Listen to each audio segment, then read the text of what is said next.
Morant with a running start. Elevates. Oh, it dunks. Oh, my goodness.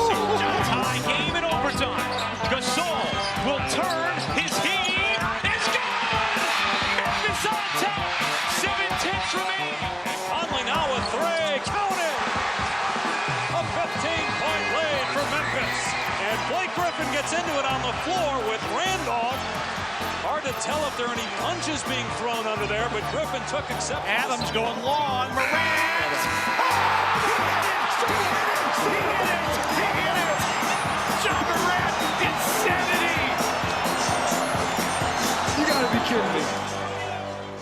Welcome to Grits and Grinds, a Memphis Grizzlies podcast. My name is Keith Parrish. The Grizzlies suffered a painful defeat to the Chicago Bulls at home on Monday night. They let a 15-point third-quarter lead slip away. They endured a record-setting three-point barrage and drop.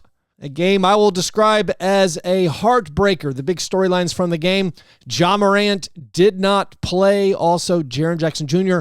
played very few minutes. So on today's episode, we're going to talk about the game. We're also going to talk about the team making a transaction. They signed Jay Huff to a standard NBA contract and promoted him off of his two-way deal. So let's get into that. Before we do, just one last reminder that if you want to sign up for League Pass, if you haven't bought League Pass this year and you're going to, well, use my affiliate link to complete that purchase. Use the link in this episode's description when signing up for League Pass, and that's a simple way that you can support this program. So if you're going to sign up for League Pass, use my affiliate link listed in this show's description. All right, let's start with the news about Jay Huff getting promoted off of his two-way spot. Then we can get into the game. This is great news for Jay Huff. Congratulations. He has been amazing this season. Just absolutely spectacular off the bench. The timing of this is a little bit interesting. It's very notable that the team did not wait around. They still had a lot more games they could have used him in the two-way spot.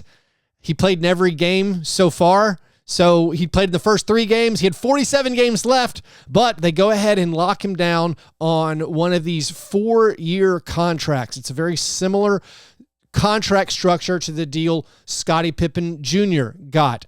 It's a 4-year deal where the first 2 years are guaranteed. There's a partial guarantee on the 3rd year and then a team option for the 4th year. By going ahead and promoting him, that now puts the Grizzlies at the maximum 15 standard contracts. They no longer have an open roster spot.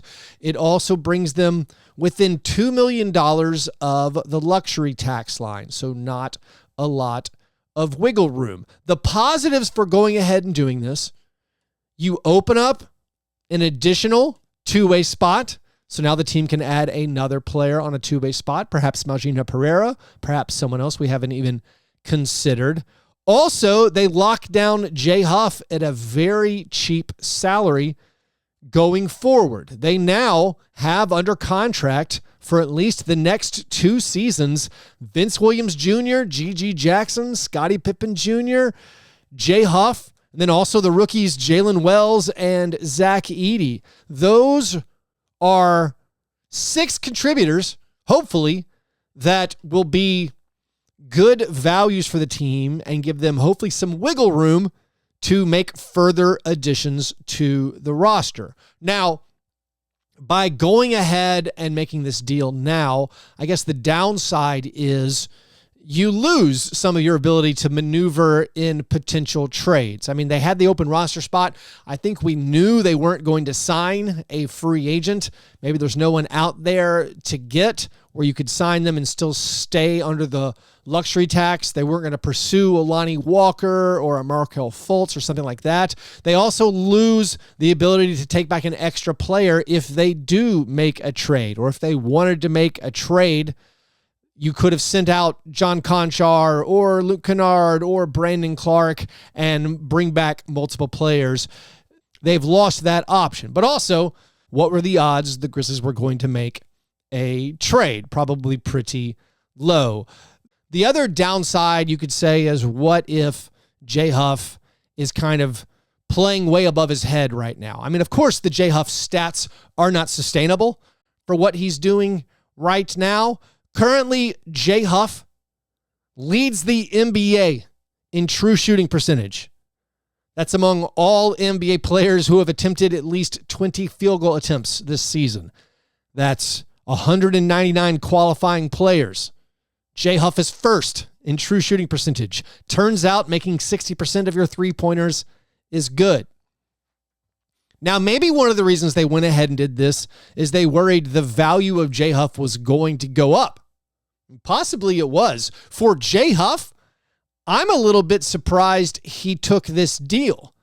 If he could play well for most of the season, he might be in line for an even bigger deal. Now, admittedly, I don't understand the leverage that these guys on two-way contracts have. I felt surprised that Vince Williams Jr. took his deal. I felt surprised that G.G. Jackson didn't work out a more lucrative deal. Getting these players to commit to these long-term contracts, like if they play well, the team's going to pick up those options, and it's going to be 4 seasons at close to the minimum or right at the minimum. For Jay Huff, he's 27 years old right now. If he plays well, that means he's going to be under contract through his age 31 season. I don't know what the chances are that after that he can get a really big payday. Now, the real world dollars, or another way to look at it, is Jay Huff's never had a standard NBA contract. The opportunity to lock up like $4 million, that is, pretty amazing. Probably the greatest financial moment of his life, and it would be the greatest financial moment of just about anybody's life. So locking up that money, that security, that, I guess, motivates the players to go ahead and accept the deals. So again, right now, it looks good on paper that the Grizzlies have Scottie Pippen Jr., Jay Huff, and then GG and Vince on these super cheap deals while we're paying Ja Morant his big money, while we're paying Jaren Jackson Jr. his big money, but also under market value deal, and then while we're paying Desmond Bane his big money. And going forward into future seasons, or maybe for the rest of this season, now the roster question is, what do you do with the contracts of, say, Brandon Clark and Luke Kennard and Marcus Smart? Not that you're looking to move on from those guys immediately, but going into the future, you're probably asking yourself, how do we turn those salary slots into players that maybe are going to help us a little bit more than those guys are currently helping us? And you also have to ask, what about Santi Aldama, who's headed into restricted free agency this offseason and is currently having an excellent start to this season. So Jay Huff gets signed, gets his deal, and is now the 15th standard contract for the Grizzlies. And against the Bulls, he started off pretty well by blocking Zach LaVine's shot immediately. The team got off to a good start, and that's the story of the game against the Bulls. The team, once again, had a great first half. They were ahead 68-54 at halftime. Desmond Bane scored 23 points in the first half. That matches Desmond Bane's highest first half scoring total of his career. He had 14 in the first quarter. Then Bane made 3 straight three-pointers to end the first half to build that 14-point cushion. Right now, the Grizzlies have the second best offensive rating in the NBA in first halves. They have a 124 offensive rating so far this season in the first half. That only trails the Celtics. Of course, the flip side to that coin that we all know is they've been horrible in the second halves.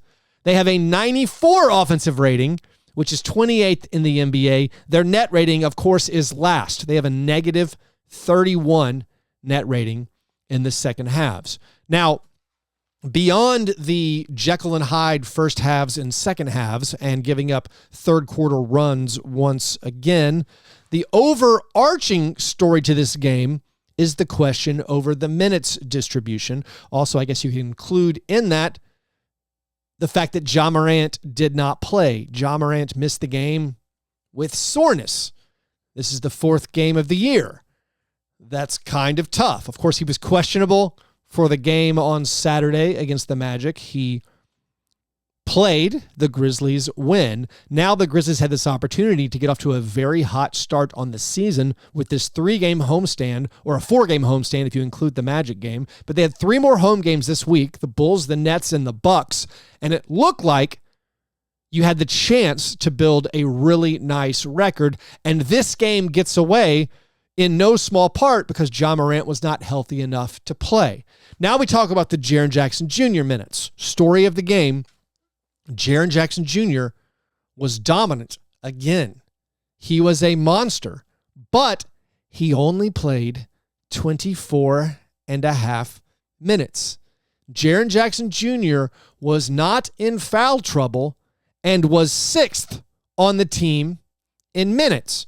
Now you look at that, and I think most of us draw the conclusion there has to be some kind of minutes cap on Jaren Jackson Jr. He only played 22 and a half minutes against the Magic. I assumed that if that game was close, he actually was going to check back in with like 5 minutes or 6 minutes left, and he was going to end up with like 28 minutes or so, 29 minutes. And I'm like, that's not a big deal. Coming back from the hamstring injury, 28, 29 minutes in a close game makes sense to me. Well, this was a close game, and he only played 24 minutes and 20 seconds. That's eyebrow raising. So you assume, okay, he absolutely has a minutes cap. Now, no one in the post-game press conference asked Taylor Jenkins, is there a minutes limitation on Jaren Jackson Jr.? Now, at least DeMichael Cole said with his last question, hey, Jaren and Marcus's minutes were kind of low compared to other guys. Was that the plan? And then Taylor Jenkins said they're trying to build up Jaren's minutes. So clearly there is a limitation. He also Taylor Jenkins cited that Scottie Pippen Jr. and Jake LaRavia were playing well, which is true. That part's true. Taylor also says there was no stoppage to get Jaren back in the game. And the specifics of that is Taylor Jenkins sent Marcus and Jaren to check in with 5.5 minutes left, but they didn't actually get into the game until there were 3 minutes and 40 seconds left. And that would have added a couple of minutes to Jaren's totals, so he would have had 26 minutes of playing time. But still, it's a tough pill to swallow when Jaren Jackson Jr. plays so well and ends up with a plus-minus of plus 15. They win the minutes that Jaren's on the court by 15. Reminder, they won the minutes Jaren was on the court against the Magic by 26. Jaren Jackson Jr. has played 47 minutes this season over 2 games, and the Grizzlies are a plus 41 in those 47 minutes. Right now, Jaren Jackson Jr. leads the entire NBA in plus minus per game. But despite that, the Grizzlies lost.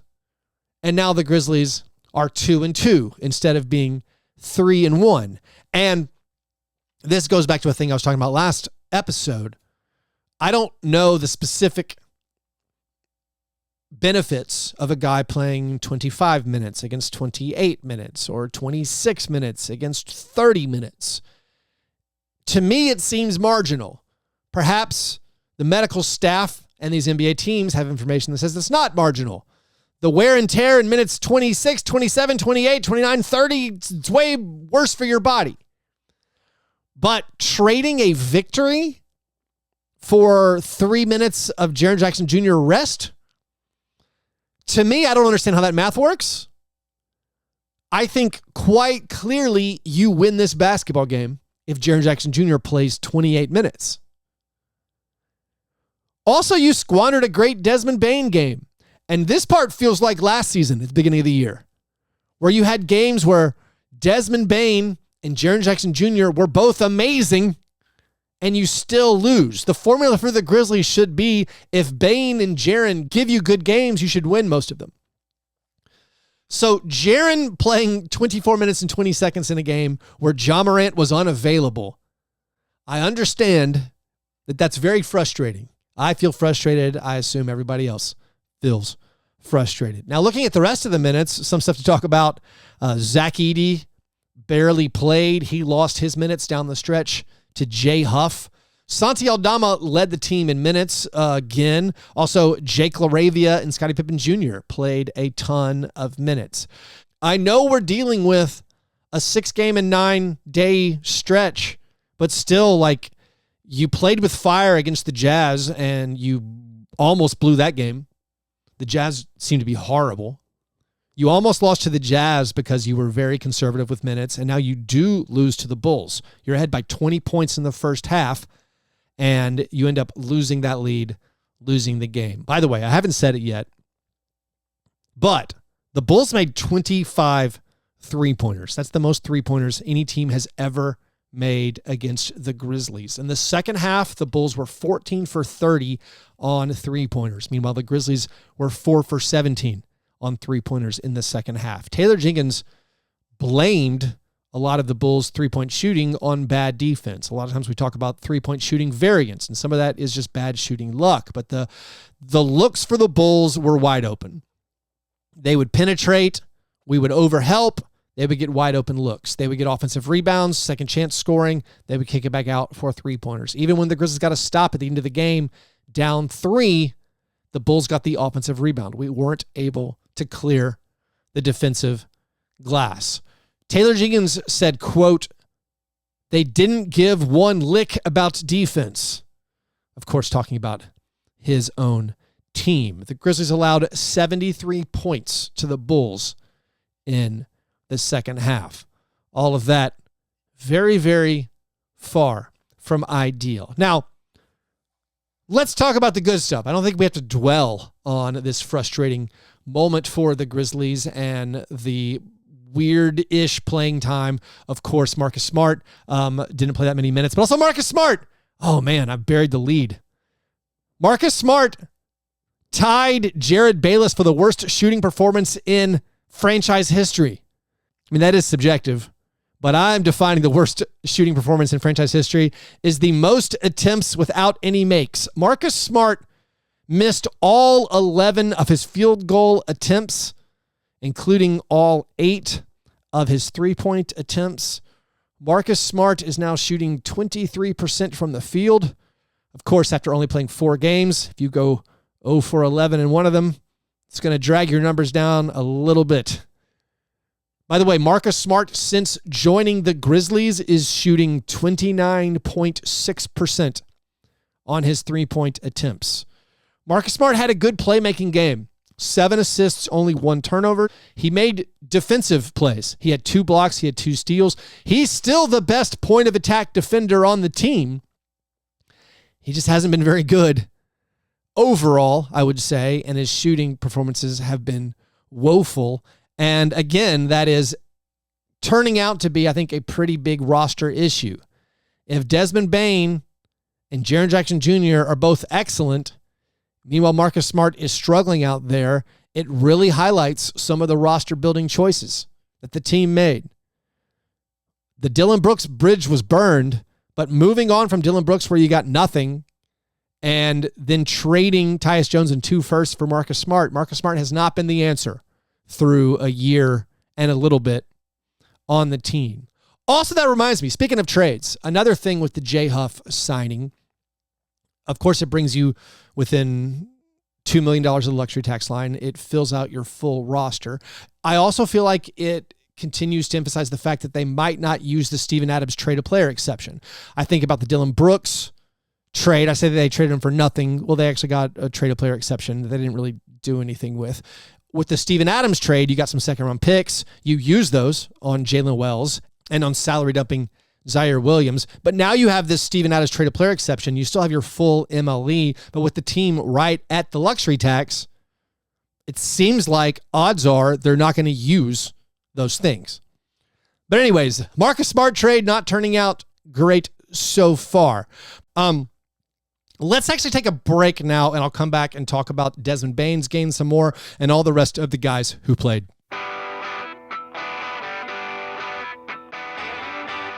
All right, Desmond Bane scored 30 points. He had 7 rebounds and 4 assists. This was the 24th 30-point game of his career. He is now tied with Mike Conley for the 5th most 30-point games in franchise history. His next 30-point game will tie him with Rudy Gay for the 4th most in franchise history. The top 3 in franchise history are Pau Gasol, Sharif Abdul-Rahim, and Ja Morant. Bane made 6 3-pointers. All of his 3-pointers were made in the first half. Jaren's overall stats for the game: he had 19 points, 6 rebounds, 3 blocks, 1 steal, 1 assist. He was 9 out of 12 on 2-pointers, 1 for 4 on 3-pointers. His moves in the paint were so good. Him scoring off the dribble, him getting to those hook shots, he just was really in full control of his game. And again, he's been so amazing this year. It's really frustrating that they're only 1-1 in the games where he has played. Now, Santi Aldama got the start in this game, and he started at small forward. And I really liked this. I think Santi needs to play more on the wing. If we're going to give minutes to Zach Edey and Jay Huff and Brandon Clark, and I am in favor of still giving all those guys minutes, then let's give Santi Aldama some minutes at the 3. I like it, repeating myself, I like it when the team sizes up. I feel like Taylor Jenkins' tendency a lot of times is to go a little bit smaller. And with no Ja Morant, there's an argument that could be made that Scottie Pippen Jr.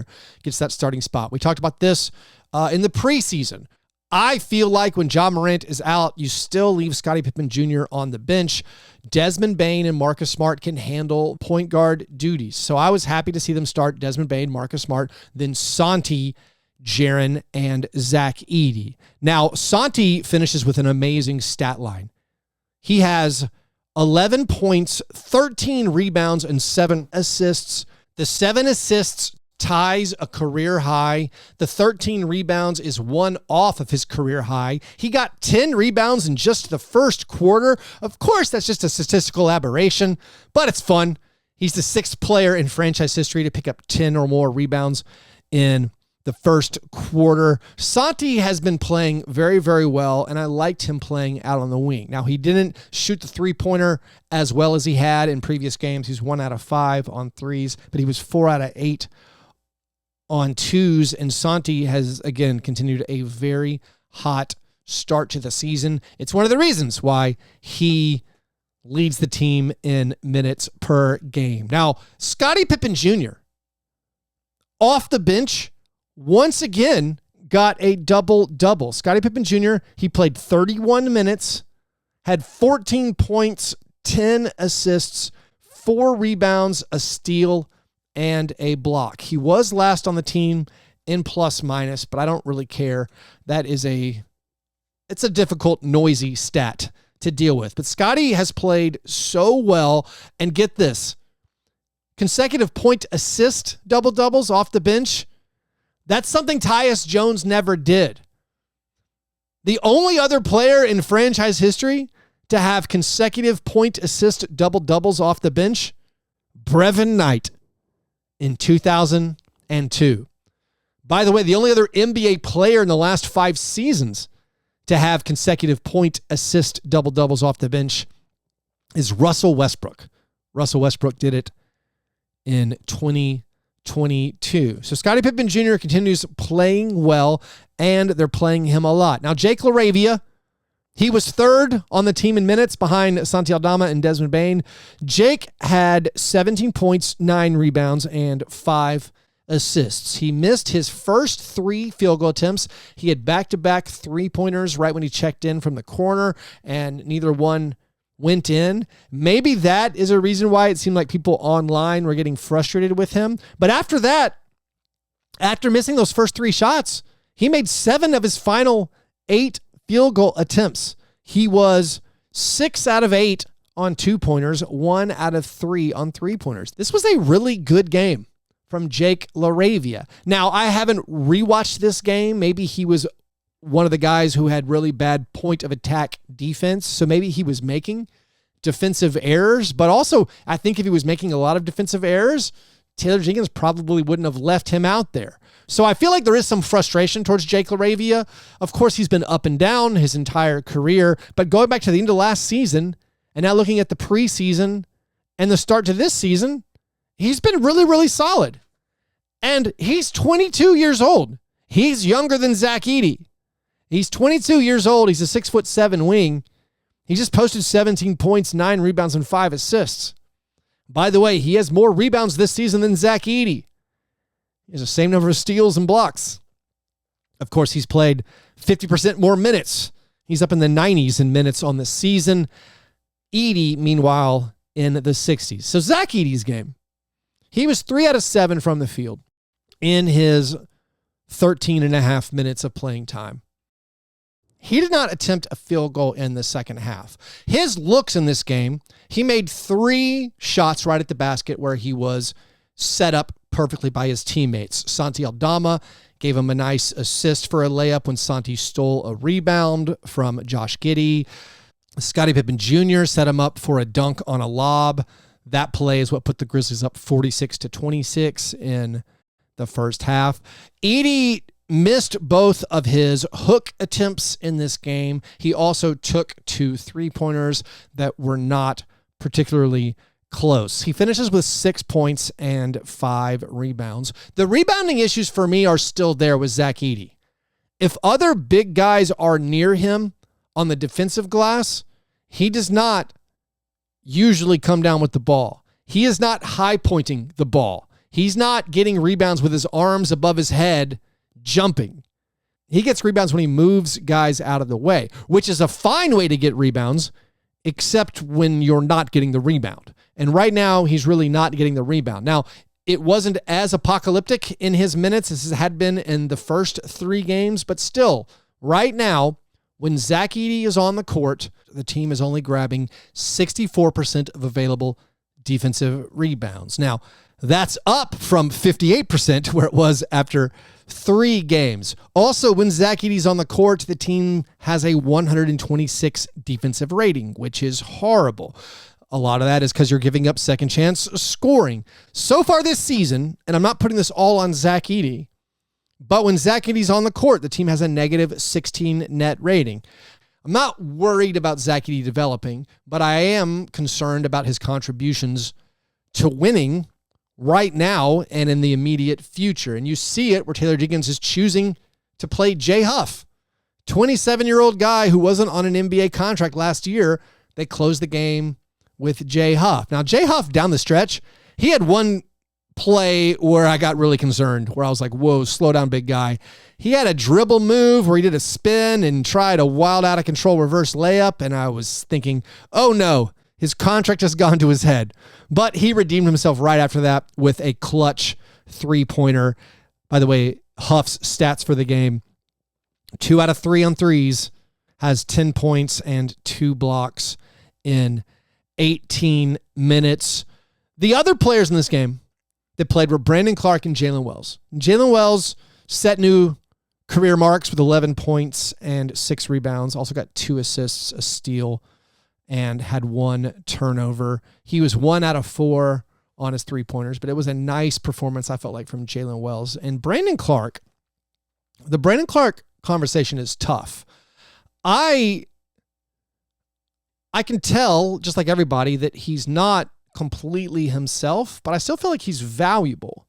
And I still feel like he pairs nicely with the players the Grizzlies have. And I share the frustration that many people have of watching Brandon Clark spray out to the corner on fast breaks to space the floor.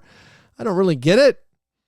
But Brandon Clark only played 13 minutes. He's shooting only 30% from the field for the season. But there are some very good defensive stats that you could pull out for the time that Brandon Clark is on the court. And you might say, I'm cherry picking stats, except for the fact that when Brandon Clark and Jaren Jackson Jr. are on the court together, it's always been amazing.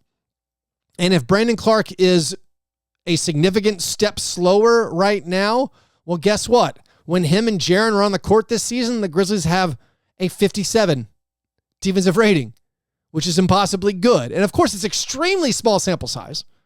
You can also point to Marcus Smart. Yes, offensive struggles, but when Marcus Smart's on the court with Jaren Jackson Jr., great defensive rating. And again, all of Jaren's minutes have gone great. He's only played 47 minutes this season. But I still feel like you can roll out lineups with Brandon Clark where he plays with either Santi Aldama or with Jaren Jackson Jr., and I don't get worried about it. And I feel like his field goals are going to drop. Maybe not the three-pointers, but his two-point attempts are going to start going in. So I'm comfortable with him still playing, but they're not playing him that much. And then you look at the Grizzlies roster and the salaries, and you see that he's making $12 million, and you see the fact that they just signed Jay Huff to a standard contract, and you might have to ask yourself, what are we doing going forward? Is that a salary we can move? Now, the problem is, if you're playing Brandon Clark 13 minutes a game, and everyone else in the NBA sees he's a step slow, that's a negative contract. And so you can't really trade him for anything of value. You're going to have to attach extra assets. But going forward, if you're doing your trade machine exercises, absolutely Brandon Clark's salary and Luke Kennard's salaries are the ones you're going to be thinking about. Maybe also Marcus Smart's salary, but Marcus Smart has no trade value. I mean, he has at least minimal trade value. Finding a good team with the matching salary that might want a veteran like Marcus Smart, that part's going to be tough. So I'm not saying we need to move any of those guys, but if you think about building around your big three, and you think about all the cheap contracts you have going forward, you think about the team's reluctance to spend into the luxury tax, those are the conversations you have to have. But I'll say I want Brandon Clark to get more minutes. As long as the team is dominating when he's on the court alongside Jaren Jackson Jr., I absolutely want more Brandon Clark minutes going forward. And let's wrap this up with a few more notes. The Grizzlies have held a double-digit lead in each game this season. That's good, except for the fact that your record is 2-2.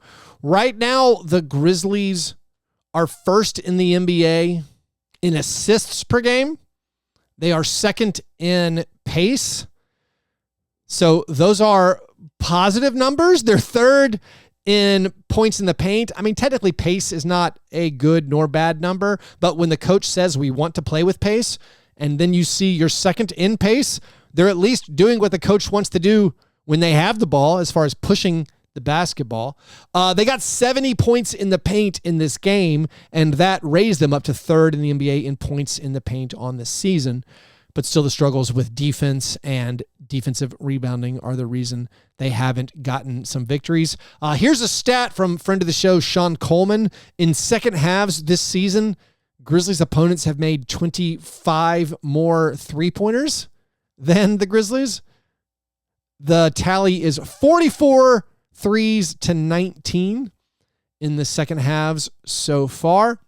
And finally, some breaking news.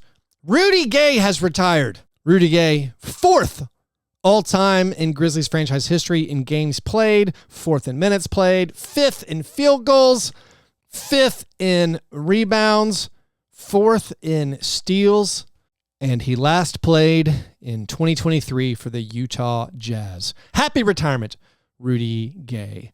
And with that, I say let's wrap up this episode. If you want to support this program, do that at patreon.com/fastbreakbreakfast. Come join the super fans who have helped out the program over there. You can get access to an exclusive monthly bonus episode. Plus, you can join the Grizzlies Slack channel, patreon.com/fastbreakbreakfast. All right. Hope you guys have a great day. I'll talk to you soon. Go Grizz.